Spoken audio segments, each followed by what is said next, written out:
ये आकाशवाणी है। स्पॉटलाइट में प्रस्तुत है विशेष कार्यक्रम प्रधानमंत्री नरेंद्र मोदी नए भारत की नई सोच। लोकतंत्र के बारे में कहा जाता है जनता का, जनता के लिए, जनता द्वारा चुने गए प्रतिनिधि। ये बात प्रधानमंत्री मोदी के जीवन पर सटीक बैठती है। ये लोकतंत्र की ही देन है कि एक सामान्य परिवार का बेटा आज देश के शीर्ष पर है। श्री मोदी का जीवन उदाहरण है राष्ट्र निष्ठा का, कठोर परिश्रम का, प्रतिकूल हालात में भी धैर्य न खोने का, और यही वजह है उन पर देश का अटूट भरोसा है। उनकी यही शख्सियत 7 वर्ष पहले इतिहास रचे जाने का माध्यम बनी, जब भाजपा के तत्कालीन अध्यक्ष राजनाथ सिंह ने श्री मोदी को प्रधानमंत्री पद का उम्मीदवार घोषित किया। भारतीय जनता पार्टी के संसदीय बोर्ड ने यह फैसला किया कि श्री नरेंद्र मोदी को आगामी लोकसभा चुनाव के लिए प्राइम मिनिस्ट्रियल कैंडिडेट के रूप में प्रोजेक्ट किया जाए। इस समय सारे देश में जो जनता का मूड है, उस मूड को देखते हुए और साथ ही साथ अपने पूरे कैडर की जनभावनाओं को देखते हुए यह फैसला किया है। श्री मोदी ने भाजपा नेतृत्व को निराश नहीं किया।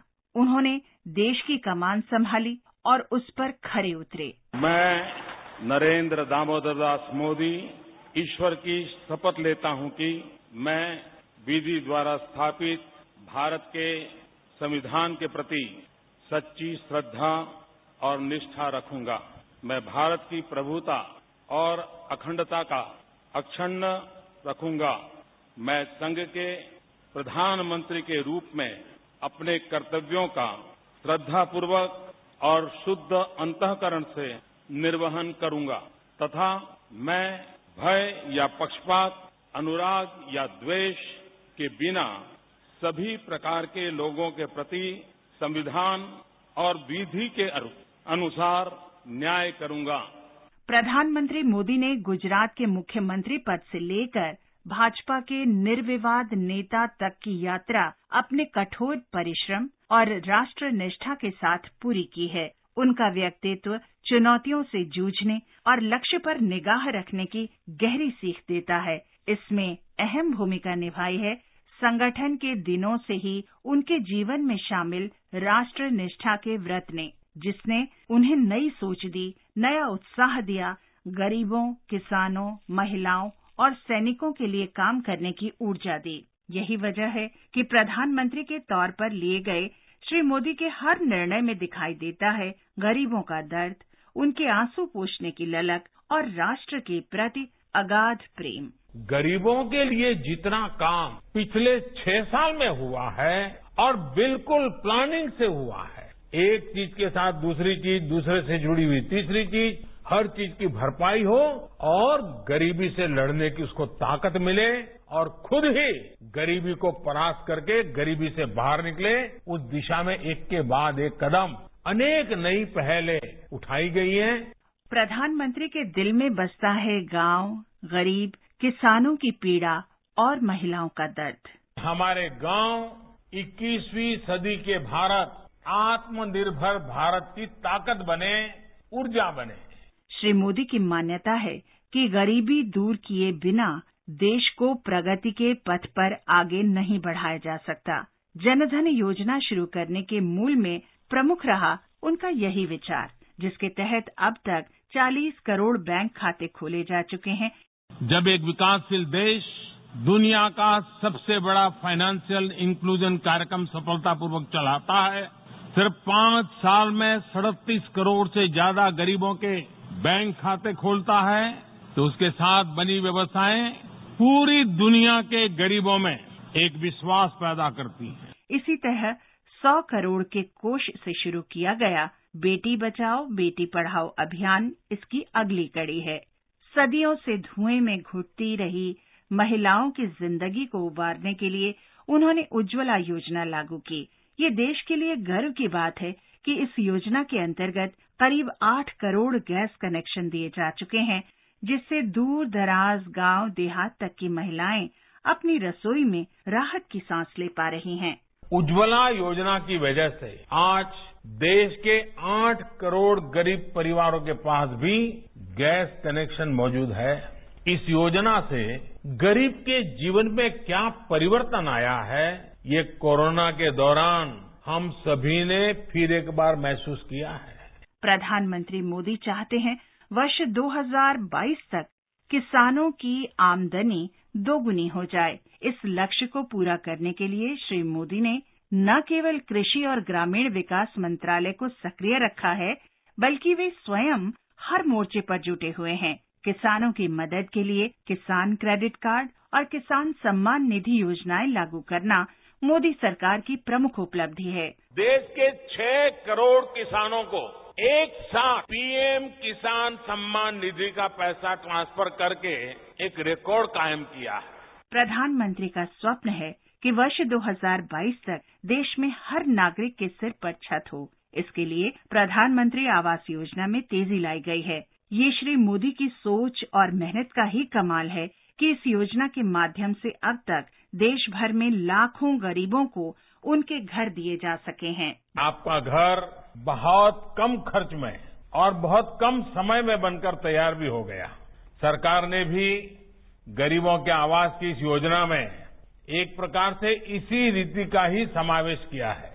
सरकार की अनेक योजनाओं को जैसे मनरेगा, सौभाग्य, उज्ज्वला, स्वच्छ भारत ऐसी अनेक योजनाओं को गरीब के घर के साथ जोड़ दिया है ताकि सबकी ताकत से गरीब का सपना पूरा हो जाए। भारत युवाओं का देश है। प्रधानमंत्री मोदी बार बार इसका जिक्र करते हैं। युवाओं को हुनरमंद बनाने, हर हाथ को काम मुहैया कराने की दिशा में भी वे लगातार जुटे हुए हैं। इसके लिए उन्होंने कौशल विकास और मेक इन इंडिया जैसे कार्यक्रम शुरू कराए हैं। लोगों के दिल को छूने की उनकी कला ही है कि जब वे अपील करते हैं तो खादी की बिक्री आसमान छूने लगती है। आत्मनिर्भर भारत बनाने की बात करते हैं तो देसी उद्यमी भी उत्साहित हो उठते हैं। भारत टॉय प्रोडक्शन का बहुत बड़ा हब कैसे बने?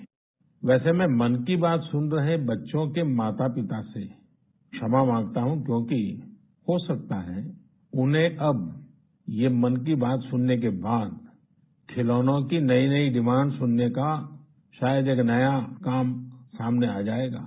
गांधी जी की तरह ही श्री मोदी मानते हैं कि विकसित देश के लिए सफाई और स्वास्थ्य बेहद जरूरी है। उनकी इसी सोच की देन है आयुष्मान भारत योजना, जिसमें 5 लाख रुपए तक का स्वास्थ्य बीमा किया जाता है। इसने कोरोना महामारी के दौर में अपनी उपयोगिता भी साबित की है। ये अपने किस्म की एक अनोखी योजना है।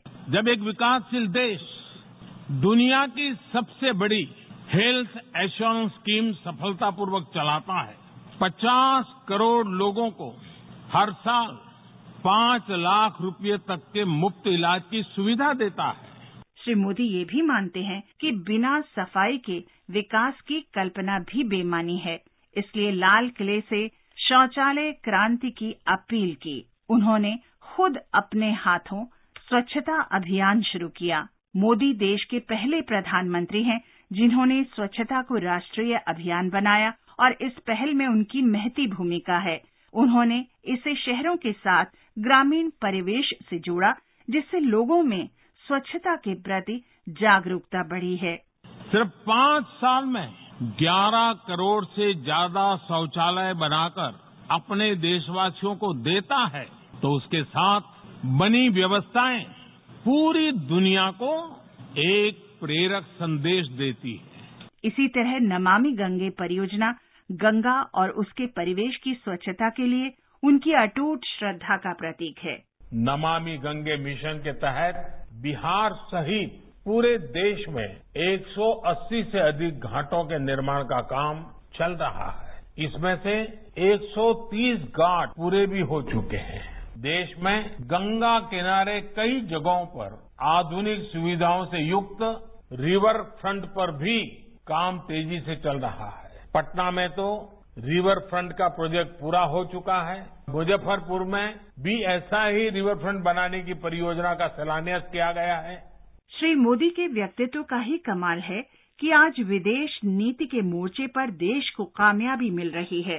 चीन की कुटिल नीति के मुकाबले में अमेरिका, जापान, रूस, फ्रांस, ब्रिटेन, दक्षिण एशिया के देशों का सहयोग मिलना कोई छोटी बात नहीं है। कोरोना काल में भी देश की उम्मीदों को जगाए रखने के पीछे उनका कुशल नेतृत्व ही है, चाहे बालाकोट की घटना हो या चीन के मोर्चे पर तनाव, मजबूत इरादे और राष्ट्र हित में निर्णय लेने की अपनी क्षमता का श्री मोदी ने बार बार परिचय दिया है।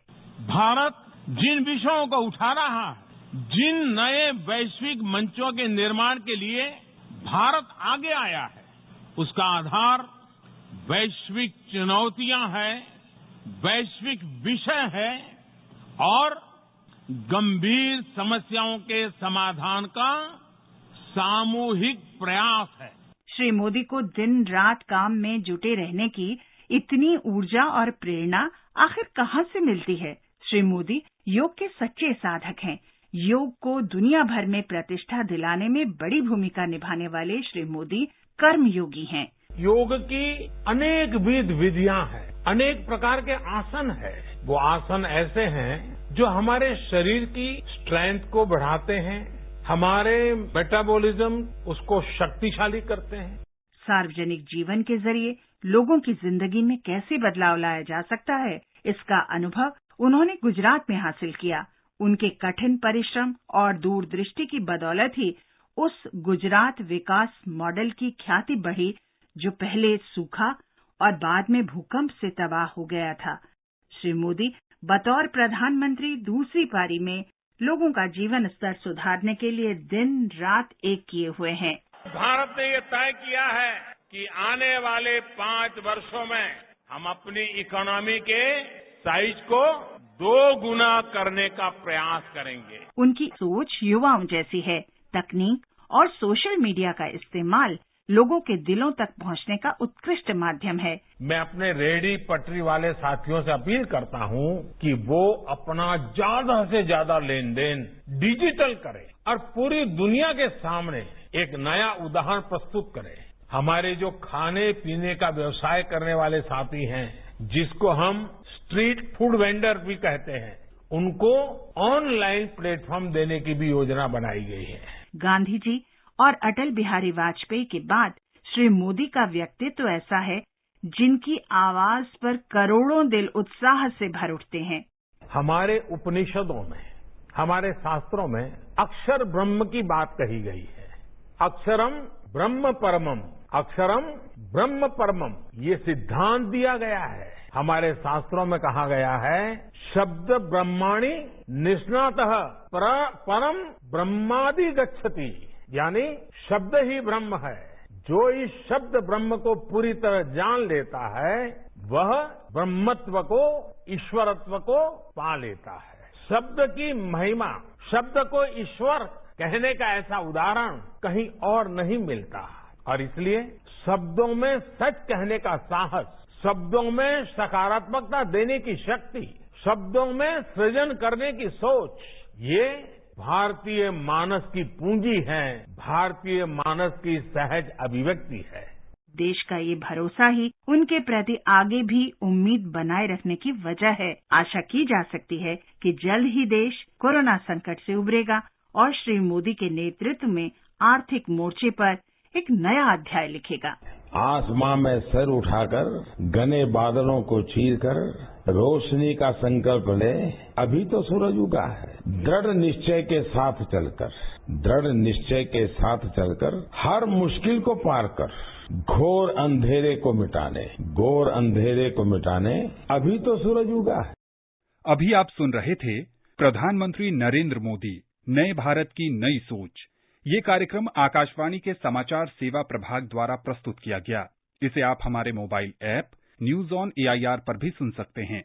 इस कार्यक्रम के संबंध में अपनी प्रतिक्रिया आप हमें ईमेल कर सकते हैं। पता है airnsdtalks@gmail.com।